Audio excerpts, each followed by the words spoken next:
ఓం శివాయ విష్ణురూపాయ శివరూపాయ విష్ణవే నమః. దత్తం దత్తం పునర్దత్తం యోవదేత్ భక్తి సంయుతః తస్య పాపాని సర్వాణి క్షయం యాంతి నశంశయః. అంటే ఎవరైతే శ్రీ దత్తాత్రేయుని భక్తితో స్మరిస్తారో వారి సమస్త పాపాలు కూడా నశిస్తాయి. దీనిలో ఎటువంటి సందేహం ఉండాల్సిన అవసరం లేదు అని దత్త హృదయంలో చెప్పబడింది.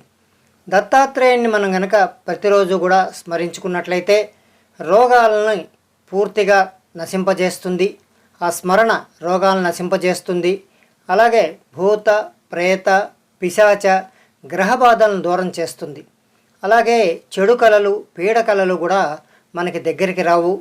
కుష్టు అపస్మారం అటువంటివి మొదలైనటువంటి వ్యాధులు అంటే క్రానిక్ డిసీజ్ లాంటివి ఏమైనా ఉన్నట్టయితే అవి కూడా తప్పనిసరిగా నశిస్తాయి. అలాగే త్రికరణ శుద్ధి కలుగుతుంది. మనో వాక్కాయ కర్మలకి శుద్ధి కలిగి ఆ శుద్ధి వల్ల మనం కేవలం దత్తాత్రేయుని స్మరించడం మాత్రమే చేయగలుగుతాం. ఎటువంటి చెడు ఆలోచనలు మనసులో నుంచి దూరం చేస్తామని చెప్పబడింది. అలాగే కోరిన కోరికలన్నీ కూడాను అంటే ధర్మబద్ధమైనటువంటి కోరికలు అయి ఉండాలి. ఈ కోరిన కోరికలన్నీ కూడాను నెరవేరి జీవితం సాఫల్యంగా ఉండి ప్రశాంతంగా జీవితం గడుస్తుందని చెప్పబడింది. గురుచరిత్ర దత్తభక్తులకు మహాపవిత్రమైనటువంటి గ్రంథం. దీంట్లో దత్తాత్రేయుల వారి గురించి, తర్వాత కలియుగంలో వారి అవతారాలైనటువంటి శ్రీపాద శ్రీవల్లభుల గురించి, అలాగే నరసింహ సరస్వతి వారి గురించి ఈ గురుచరిత్రలో వివరించబడింది. ఈ గురుచరిత్రను నరసింహ సరస్వతి శిష్యులైనటువంటి సిద్ధుడు, వీరినే సిద్ధ సరస్వతి అని కూడా అంటారు. ఈ సిద్ధ సరస్వతి నామధారకుడు అనేటువంటి ఒక భక్తుడికి ఈ గురుచరిత్రను బోధించడం జరుగుతుంది. ఈ గురుచరిత్ర ఎంతో విశేషమైనటువంటిది. దీంట్లో సుమారుగా 52 అధ్యాయాల దాకా ఉంటాయి. 7 రోజుల పాటు పారాయణం చేసుకోవచ్చు. ఈ ప్రతి ఒక్క అధ్యాయంలో ఒక్కొక్క విశేషం ఉంటుంది. ఆ విశేషం మనకి ఆ పారాయణ చేసినటువంటి అంటే ఒక నియమబద్ధంగా చెప్పిన నాళ్ళు పారాయణ చేసినట్లయితే ఆ ఫలితం కూడా మనకి రావడానికి అవకాశం ఉంటుంది. అలాంటి గురుచరిత్రలో 17వ అధ్యాయంలో భిల్లవటి గురించి అలాగే భువనేశ్వరీదేవి గురించి ఒక కథ ఉంది. ఆ కథను విన్న వాళ్ళకి ఉన్నతమైనటువంటి అన్ని రకాలైనటువంటి కోరికలు నెరవేరటమే కాకుండా వాళ్ళకి జీవితంలో అనేక అద్భుతాలు జరుగుతాయని చెప్పబడింది. ఇప్పుడు మనం ఈ గురుచరిత్ర 17వ అధ్యాయంలో ఏ కథ అయితే చెప్పబడిందో ఆ కథను ఒకసారి విందాం. తర్వాత మనం దాన్ని బట్టి భువనేశ్వరి మాత ఆలయం అలాగే మిగతా విశేషాలన్నింటినీ కూడా దర్శించుకుందాం. భిల్లవటి అనేటువంటిది ఒక గ్రామం. ఇది సాంగ్లీ అనేటువంటి జిల్లాలో, మహారాష్ట్రలోని సాంగ్లీ అనేటువంటి జిల్లాలో ఉంది. ఇది అత్యంత పవిత్ర పుణ్యక్షేత్రమైనటువంటి ఔదుంబర్కి చాలా దగ్గరగా ఉంటుంది. సుమారుగా 15-20 నిమిషాల ప్రయాణంలో ఇది మనకి కనిపిస్తూ ఉంటుందన్నమాట. ఇది నృసింహ సరస్వతి వారి తాలూకా మహిమలను తెలియజేసేటువంటి ఒక అత్యద్భుతమైనటువంటి కథ. శ్రీ నృసింహ సరస్వతి వారు కృష్ణా తీరంలో ఈ భిల్లవటి దగ్గర ఉన్నటువంటి మేడి చెట్టు దగ్గరే చాతుర్మాస్యం చేశారు. యతులకు చాతుర్మాస్యం చేయాల్సిన అవసరం ఉంది కాబట్టి వీరు ఈ భిల్లవటి దగ్గర ఉన్నటువంటి మేడి చెట్టు దగ్గర చాతుర్మాస్యం చేయటం జరిగింది. కరవీరపురంలో అంటే ఇప్పుడు ప్రస్తుతం మహారాష్ట్రలోని కొల్హాపూర్నే కరవీరపురం అంటారు. ఈ కరవీరపురంలో ఒక వేద విధుడైనటువంటి ఒక బ్రాహ్మడు ఉండేవాడు. ఆయనకి లేక ఒక కుమారుడు జన్మించడం జరిగింది.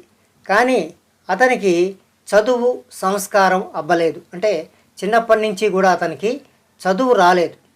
ఉపనయనం చేసినా కూడా అతనికి చదువు రాలేదు. చాలామంది ఉపనయనం చేసిన తర్వాత వారికి విద్యాబుద్ధులు పెరిగి వారు పండితులు అవుతారని మామూలుగా మనం వినికిల్లో వింటుంటాం. అయినా సరే అతనికి ఉపనయనం చేసినా కూడా చదువు రాలేదు. గ్రామస్తులందరూ అతన్ని విద్యాహీనుడని ఎగతాళి చేసేవాళ్ళు. బ్రాహ్మణుడి కుమారుడు చాలా బాధపడేవాడు. ఎందుకంటే అతను ఎంత ప్రయత్నించినా సరే చదువు అతనికి అబ్బటం లేదు. ఎంత ధారణ చేద్దామనుకున్నా కూడా వేదాలు అనేటువంటివి తనకి గుర్తుండటం లేదు. దానికి ఆయన ఏం చేయగలడు అని ఆ బ్రాహ్మణుడి కుమారుడు చాలా బాధపడేవాడు. తన తాలూకా దౌర్భాగ్యానికి అలాగే తన తాలూకా విధికి బాధపడుతూ ఒకరోజు ఇల్లు విడిచి భువనేశ్వరి ఆలయం చేరాడు. ఇప్పుడు ఈ బిల్లవటిలోనే మనకి అమ్మవారైనటువంటి భువనేశ్వరీదేవి ఆలయం ఉంటుంది. దీన్ని కూడా మనం చూద్దాం. ఈ ఆలయం చేరి మాతను దర్శించి అన్నపానాదులు ముట్టడం మానేశాడు. అతనికి ఒక దీక్ష వచ్చింది. అంటే నేను అమ్మవారి అనుగ్రహం అయ్యేదాకా, అమ్మవారు నన్ను కరుణించి నాకు విద్యాబుద్ధులు ఇచ్చేదాకా నేను అన్నపానాదులు ముట్టను అనుకొని అతను అన్నపానాదులు ముట్టడం మానేశాడు. అలా 3 రోజులు చేసినా దేవి కనికరించలేదు. భువనేశ్వరీదేవి 3 రోజులు అన్నపానాదులు ముట్టకుండా ఈ బ్రాహ్మణ కుమారుడు దీక్షగా చేసినా సరే అతను ఆవిడ కరుణించలేదు. అలాగా కరుణించలేదని ఈ బ్రాహ్మణ కుమారుడు కోపించి తన నాలుకను కోసుకున్నాడు. అంటే దేవికి తన శరీరంలో ఉన్నటువంటి ఒక అవయవం సమర్పించడం ద్వారా తన భక్తిని ప్రదర్శించదలిచి తన నాలుకను కోసుకొని దేవి పాదాల దగ్గర పెట్టి, రేపటిలోగా నువ్వు అనుగ్రహించకుంటే నేను పూర్తిగా నా ప్రాణాలను ఈ బిల్లబట్లోనే వదిలేస్తాను అని మనసులో అనుకున్నాడు. అనుకొని ఆ రాత్రి పడుకున్నాడు. పడుకున్నప్పుడు రాత్రి భువనేశ్వరీదేవి కల్లో కనిపించి, నువ్వు నన్ను ప్రార్థిస్తే ఏమీ ప్రయోజనం లేదు, నీవు మేడి చెట్టు కింద తపస్సు చేసుకుంటున్నటువంటి శ్రీ నృసింహ సరస్వతి యతిని కనుక దగ్గరికి వెళ్ళినట్టయితే నీకు అన్నీ శుభం జరుగుతుంది అని చెప్పడం జరుగుతుంది. అప్పుడు ఆ పిల్లవాడు ఉదయం లేచి ఆ కళను మరొకసారి స్మరించుకొని దేవి ఆనతి మేరకు, ఎందుకంటే దేవి కళలో కనిపించి తనకి ఏదైతే చెప్పడం జరిగిందో దాని మీద అతనికి గురి ఉంది. ఎందుకంటే భువనేశ్వరి మాత ఎట్టి పరిస్థితుల్లో కూడా తన్ను మరొకలాగా చెప్పదు అనుకొని ఆ పిల్లవాడు లేచి చాతుర్మాస్య వ్రతం చేసుకుంటున్నటువంటి నృసింహ సరస్వతి వారి దగ్గరికి వెళ్ళి తన బాధనంతా చెప్పుకోవటం జరిగింది. స్వామివారు చాలా ప్రసన్నం చెందారు. ఎందుకంటే భువనేశ్వరి మాతే స్వయంగా ఈ బ్రాహ్మణ కుమారుని నా దగ్గరికి పంపించిందని అతను ప్రసన్నుడై అతనికి ఆశీర్వదించి ఆ బ్రాహ్మణ కుమారుడికి అన్ని విద్యలను ప్రసాదించడం జరుగుతుందన్నమాట. ఇది ఈ బిల్లవటి అనేటువంటి గ్రామంలో శ్రీ నృసింహ సరస్వతి వారు చేసినటువంటి ఒక అత్యద్భుతమైనటువంటి మాయ, అత్యద్భుతమైనటువంటి ఒక లీల. ఈ లీలా ప్రదర్శన జరిగినటువంటి ప్రదేశం ఇప్పుడు మనం వివరంగా చూద్దాం. ఇదే బిల్లవటి గ్రామం. ఈ గ్రామంలో ఉన్నటువంటి భువనేశ్వరి మాత ఎవరైతే బ్రాహ్మణ కుమారుణ్ణి శ్రీ గురుని దగ్గరికి పంపించడం జరిగిందో ఆ మాత తాలూకా ఆలయం బహిర్ప్రాంగణం ఇది చాలా అద్భుతంగా ఉంటుంది. పల్లెటూరులో ఉంది కాబట్టి చాలా ప్రశాంతమైనటువంటి వాతావరణంలో ఉంది. చుట్టూ అంతా కూడాను పొలాలు ఉంటాయి. అలాగే ఈ భువనేశ్వరి మాత ఆలయాన్ని కూడా దర్శించుకోండి. ఈ మాత బ్రాహ్మణ కుమారుని అత్యద్భుతంగా అనుగ్రహించి తనకి అపరిమితమైనటువంటి శక్తి ఉన్న శ్రీగురుని యొక్క లీలని ప్రదర్శించే విధంగా బ్రాహ్మణ కుమారుణ్ణి శ్రీగురుని దగ్గరికి పంపించడం జరిగింది. ఈమెని చూడండి. ఈమె భువనేశ్వరి మాత షోడశ కళలతో ఉట్టిపడుతూ అమ్మవారి స్వరూపమైనటువంటి ఆదిశక్తి ఒకానొక స్వరూపమైనటువంటి శ్రీ పవిత్రమైనటువంటి పార్వతీమాతగా మనకు దర్శనమిస్తోంది. ఈ విగ్రహాన్ని మేము ప్రత్యక్షంగా చూడడం జరిగింది. అద్భుతమైనటువంటి శిల్పకళ, అద్భుతమైనటువంటి విగ్రహం. కళ్ళల్లో చాలా తేజస్సు ఉండి ఇక్కడ శక్తి ప్రసరణ అనేది జరుగుతుందని ఒక విధంగా మాకు అనిపించడం జరిగింది.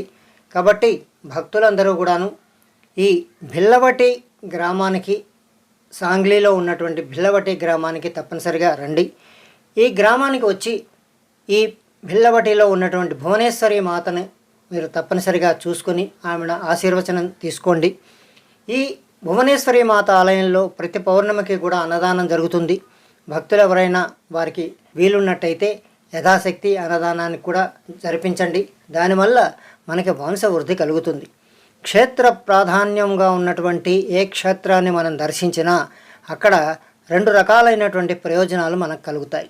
ఒకటి, మనకి ఆ క్షేత్రంలో ఉన్నటువంటి ఆ మూర్తి తాలూకా మహిమ, ఆ శక్తి ఏదైతే ఉంటుందో అది మన మీద ప్రసరణ జరుగుతుంది. 1. 2, అక్కడికి వచ్చి మనకి ఏదైనా ఉపదేశం ఉందనుకోండి, ఏదైనా ఓం నమః శివాయ కానీ, బాలా మంత్రం కానీ, షోడశి మంత్రం కానీ, ఏమైనా మంత్రాలున్నా అక్కడ కనుక మనం చదువుకున్నట్లయితే మామూలుగా మన ఇంట్లో చదువుకునే దానికి కొన్ని వందల వేల రెట్లు ఫలితం మనకు వస్తుంది.